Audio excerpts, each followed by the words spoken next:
Assalamualaikum warahmatullahi wabarakatuh. Perkenalkan, nama saya Atikotin Minarika, NIM D73219046. Alamat saya Warulor Paciran Lamongan, dari Program Studi Manajemen Pendidikan Islam, Fakultas Tarbiyah dan Keguruan, Universitas Islam Negeri Sunan Ampel, Surabaya. Kali ini saya akan membahas tentang Virtual Office yang disusun untuk memenuhi tugas mata kuliah Studi Aplikasi Administrasi Perkantoran, dosen pengampu Muhammad Soleh SPDI MPDI. Untuk pembahasan yang pertama, kali ini saya akan bahas tentang pengertian Virtual Office yang biasanya disebut dengan kantor virtual. Nah, secara terminologi, kantor merupakan sebuah tempat yang digunakan untuk melakukan pekerjaan tata usaha, baik itu pekerjaan kantor, pekerjaan tulis-menulis, ataupun pekerjaan yang lain sebagainya. Sedangkan arti virtual menurut Kamus Besar Bahasa Indonesia yaitu nyata, mirip, atau sangat mirip dengan sesuatu yang dijelaskan, tampil atau hadir dengan menggunakan perangkat lunak komputer, yaitu misalnya internet. Nah, bisa diambil kesimpulan dari pengertian Virtual Office yang biasanya disebut juga dengan kantor virtual, yaitu merupakan sebuah kantor yang tidak memiliki bentuk maupun fisik, tetapi bisa digunakan sebagai alamat legal suatu perusahaan guna untuk mendapatkan legalitas dan mendapatkan fasilitas kantor untuk dipergunakan dalam sebuah bisnisnya. Untuk pembahasan yang kedua yaitu karakteristik Virtual Office atau yang disebut dengan kantor virtual. Untuk yang pertama ada layanan menjawab telepon. Layanan menjawab telepon ini sama seperti halnya resepsionis pada umumnya yang dilakukan secara profesional. Telepon yang masuk akan dialihkan pada perusahaan yang dicari oleh klien tersebut.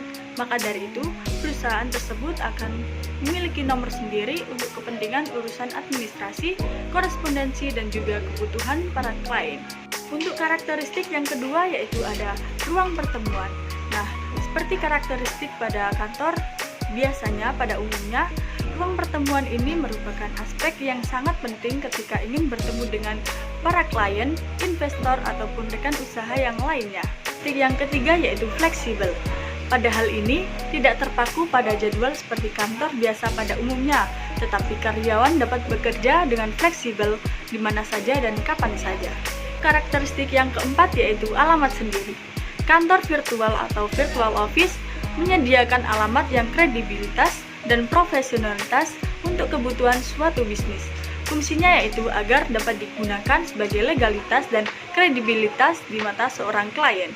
Untuk karakteristik yang kelima atau yang terakhir yaitu layanan surat menyurat.